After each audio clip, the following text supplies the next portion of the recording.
welcome back to NCCR's workshop news. Today we are actually going to talk about this. So we're going to talk about history a little bit, and we're going to take the bike apart a little bit, and not too much. No, just a little bit. Just a little bit. So yeah, let's start in the history part, I guess. Yeah, welcome.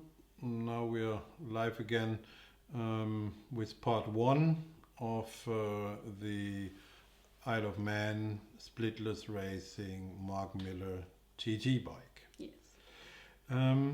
Mark, I think he retired in 2016, right? Yes, he's been racing quite a while with Splitlath actually. Nearly, yeah, Splitlath I think 6-7 years. Yeah, I'm not sure. He started in 2007, and he was with on the EBR bike. He was 14, 15, 16, and before he was on Aprilia on the RS V4. Yeah, and then he retired. Yeah, in 16. Feels a little bit like with EBR, everybody retire earlier or later. Yeah, sooner or later. I mean.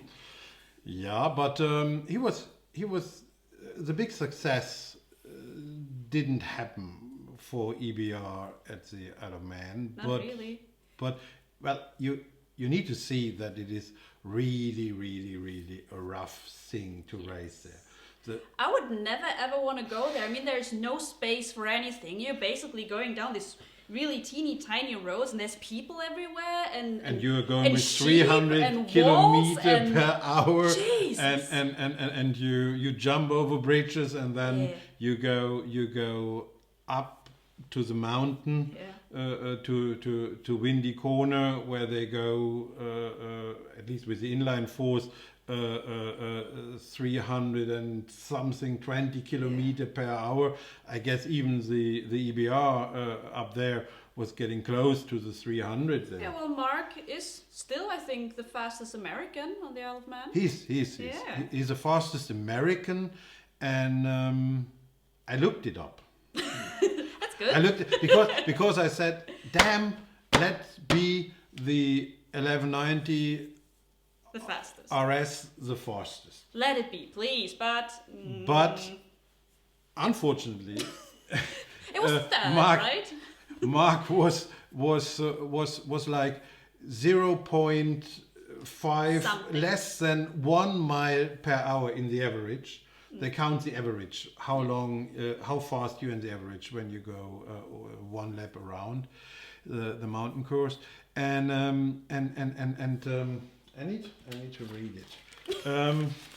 We come prepared this time, and whatever we forget this time, we'll tell you in the next part. So Michael Rutter on the Ducati, he have it with 123.632. 123.632. And that is miles per hour. Sorry? That is miles per hour. That is miles per hour. Yes. Yeah, that's not kilometers. No. And John McGuinness, he have it, and he's the fastest, with 123.93, so 0.3 miles per hour faster than Michael Rutter. Mm-hmm. So, and these are big factory backed up Ducatis. One I think was a Actor World Superbike, and Ducatis, well, we all know are quite able to build some good superbikes. Yes. And what you guess? So we have 123.632 for Michael. We have for John McGuinness 123.93. And what you guess? What Mark Miller have done with the Splitlath EBR as a fastest lap? Well, something very similar, could it be?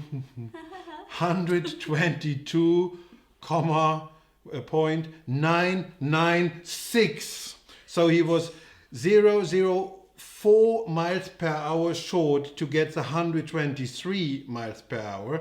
And then we have Mike Rutter, who have 0.6 faster, and John McGuinness 0.9. So in real, all over, this bike and the American Mark Miller was in the fastest average lap less than 1 mile per hour slower than the fastest V-twins who ever rounded the mountain course on the Isle of Man. So that's the end. We got 4 laps into the 6-lap senior, and on the pit stop there was some oil coming out of the back of the engine very slowly, but it was starting to reach the back fender, so they wouldn't let us continue, nor would I want to after I looked at it. Really disappointed in that we were running very, very well. The bike was good. I was riding strong. I'd passed about 6 guys on the track and was running 22nd when we were at half distance. So another 2 laps and we probably would have been in the teens with but I did nearly 125, just shy of 125 mile an hour. So pretty darn good for an EBR that's only been here for a year and a half, basically. Thanks to the team and everybody for doing such an awesome job. We had gotten 8.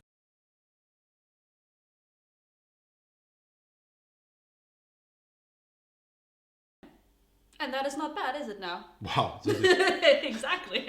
this is amazing fast, Yes. and we all really need to look into all these nice videos and all these footages what Splitlath produced over the years.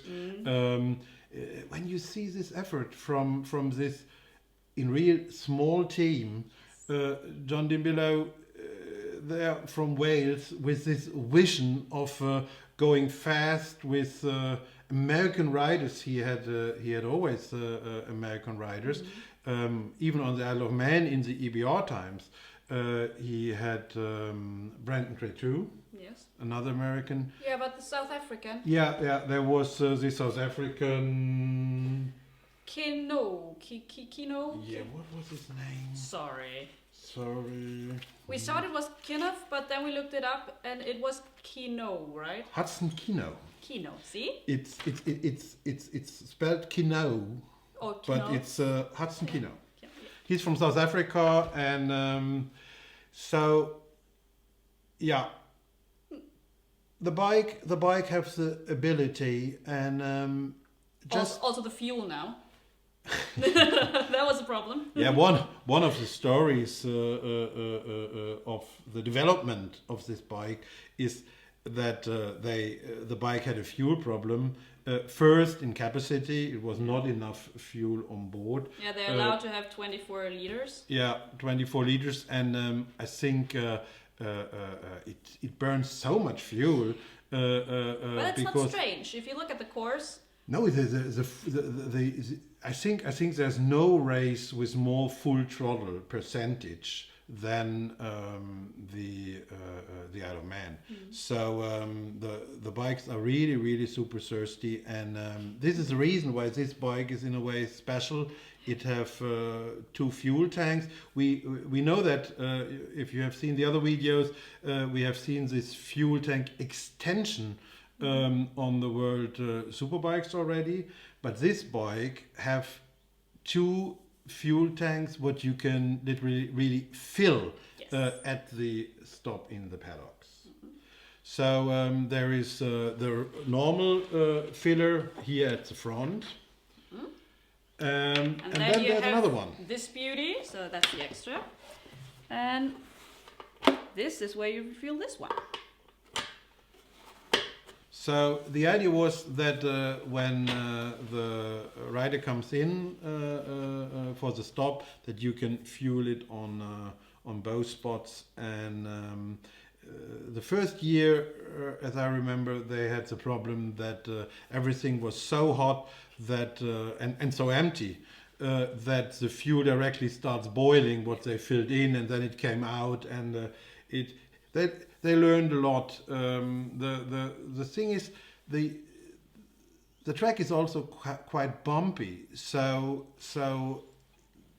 I mean, English it's public, roads. yeah, English public roads. I don't mean to be like that, but English roads. Yeah, right. So you also have the problem that you lose parts. I remember a quote from Mark Miller that he said the rear wheel is more in the air than on the track, and all these bumps and all this stress gives also a lot of stress on the engine, and this is why so many of these engines also fail, and why till today No V-twin really had a big success story on the Isle of Man. It is the home of the 4 cylinders, and today you see with the BMW S1000 RR, who is dominant, but also the Hondas had good times. So, yeah. So let's look a little bit into the bike. It is an RS. Built it in 2013 and then supplied directly to the Splitlath, to John D. Below, to the Splitlath race team. And it have, besides this extra lock wiring, special Isle of Man, and then in the later year the extra fuel tank, not so much modification comparing to the original bike. It is like all the RS in carbon. It does have the razzle dazzle. I mean. Well, yeah, of course. The razzle dazzle. If you want to hear about the story of the razzle dazzle design, there is another video from us. When you look down in the list, then you can find more information about the story of this razzle dazzle design. Yeah, let's go through. Let's go through before we put the bike in pieces and look deeper into it. Yeah, as I said, it's carbon. Yes. We have also here this modification with this spline, what you can take out, and then we have 2 more here and 1 on the other side, and then you can remove the complete fairing. You need to take the belly pan off first, but with 2 mechanics you do it in, I always say, 5 to 10 seconds if you really need to. And we have the seat, what is a normal RS, a little bit cut it more out, and under here. Yeah, and we have this special warning light, but they don't really race in bad weather on the Isle of Man. Then they just you don't want to, do go you? to another day. They move it a day when the weather is too bad. Yeah. It has a shark fin. Yeah, right. On that side, here we have the GB Racing engine protectors. They were developed original for the British World Superbike Series, and I think they were mandatory, and this is why they developed them so very well. And on this bike is also this shark fin. What I think we still got some from Splitlath. I think so, yes. Maybe we should make a little bit a special offer for the engine covers and also for the shark fins. I mean, they are very nice. They're really nice. Yeah. But what does the shark fin do? The shark fin does it do? is mandatory in all rule books in case the rider crashes or somebody crash into the bike. You need to have a protection that you don't get your head or your foot into the free spinning rear wheel, into the chain. So this is a protection for that. And on the upper, there's no risk. This is why they have all the race bikes have nothing on the upper side, because there your finger cannot be dragged in. No. There the chain is kicking it out because of how the wheel's turning, right? Makes sense. Right. Yeah. So let's take it. Let's take the bodywork apart, and then we look look under it. Under it. Maybe we should mention also which classes they've been racing in, right? On Isle of Man. On the Isle of Man, yes. So it was the senior Isle of Man TT, it was the stock, and it was the superbike TT. Yeah, right. So yeah, they were starting in all possible classes, and even if the rule books were different, they and the bikes were also slightly different. You all know they had several bikes, but more or less it was always this bike, and there is something what is very nice on this bike, what is for sale, by the way. These are the scrutinizing stickers who are on the fairing from the Isle of Man. From the technical control, right? Yeah. Passed by technical control TT races, and there's also the stickers on the frame. So this is the original bike what Mark wrote there. Mm-hmm. Yeah. Let's go. So now we look into it. Okay.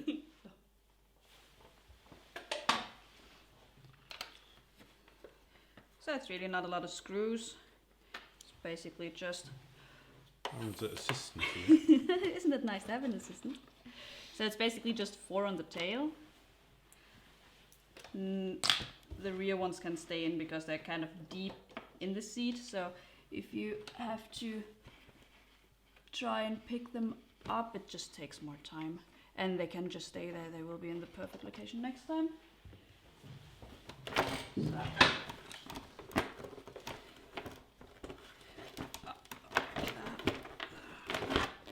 There we go.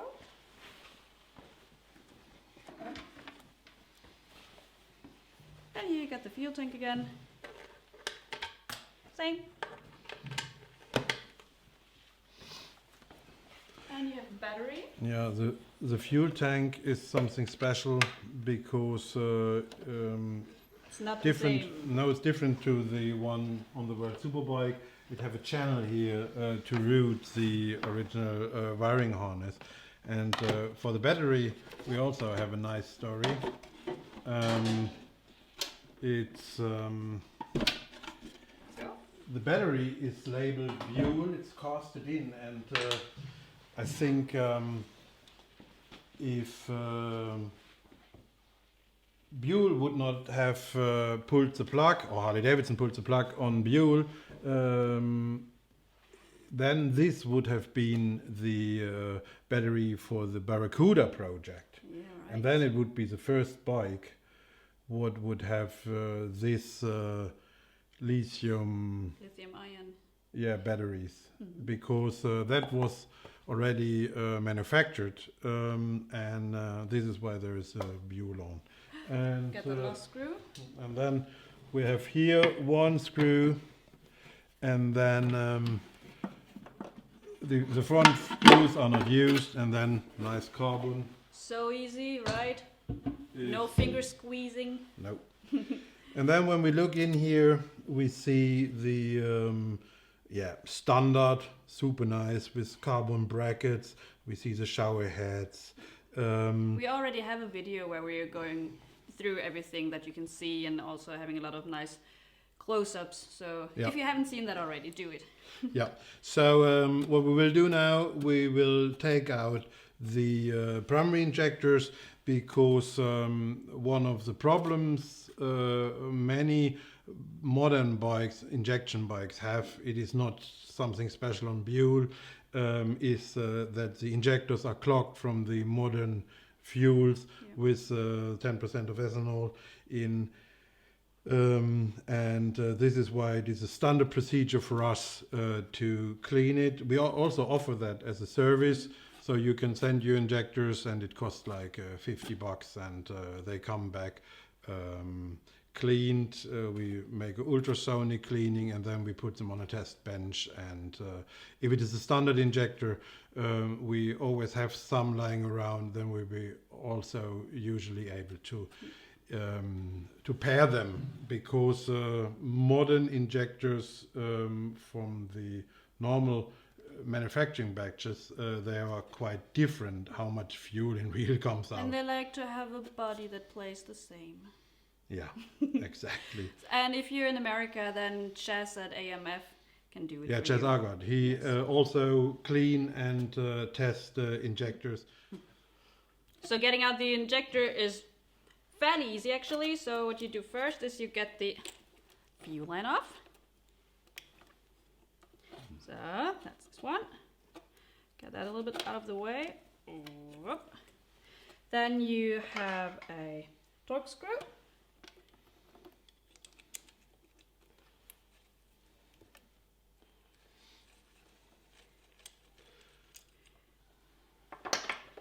Which you can fish up easily. If you have the right magnet tool, There you pro go, tool, thank you.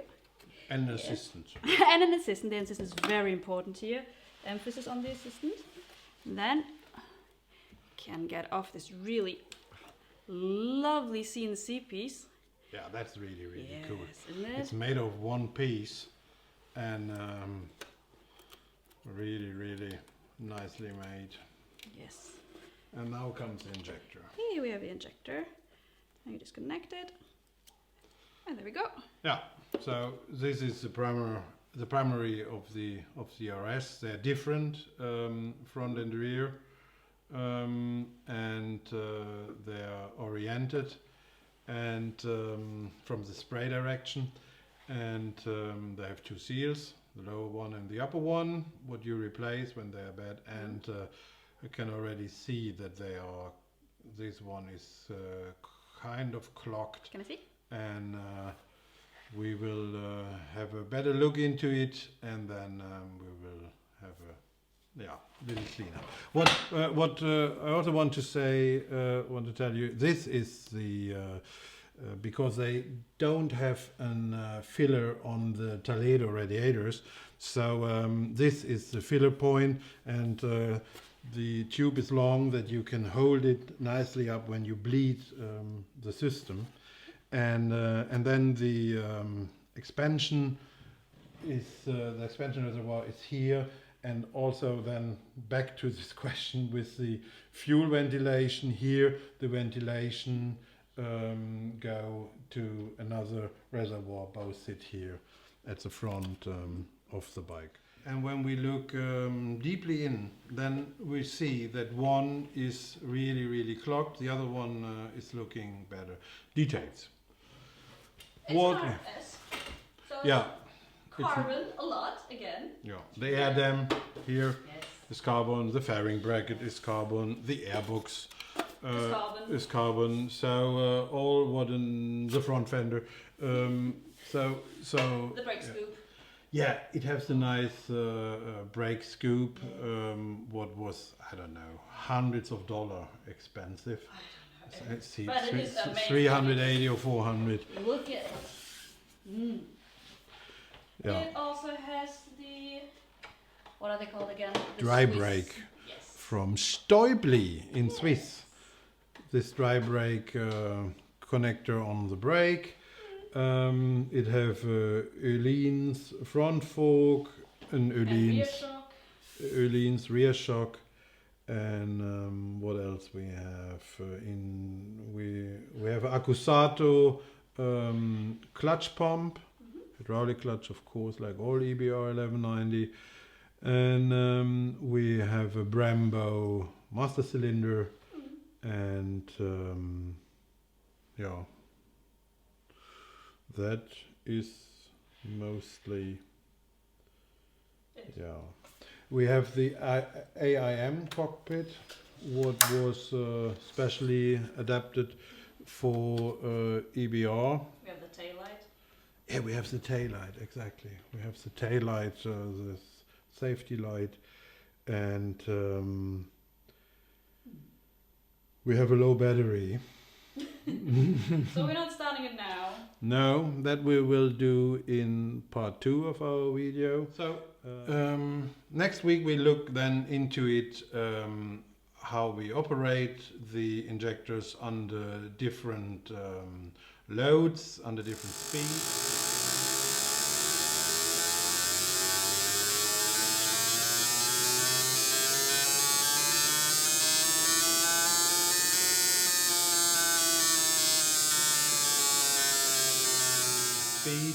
And we will see the result if these are spraying equally, and then, well, I think we will put them back next to part 2, and then we will try to fire the girl up. That would be fun. Yeah. Yeah. I have one point left that was regarding the sliders. Maybe some of you have seen that we reproduce the sliders now. They are not used on this particular model because here we have the extra fuel cell. But normally these are used when you have an RS seat, what you put on the normal EBR 1190 RX or SX subframe. So here are some noses, and there they slide on, and then you need to drill 2 holes, and then you put in 2 rivets. So this is a way how you adapt the RS seat to any EBR 1190. Yes. That's it for today. Yeah. Right? Right. So, thank God it's another Friday. And I hope you guys are doing well, if you're in lockdown or not. So, be safe everyone, and have a nice weekend really. Yeah, have a nice weekend, stay all safe, and we hear us next Friday. See us with part 2 of the Isle of Man TT Splitlath Racing Mark Miller EBR 1190 RS.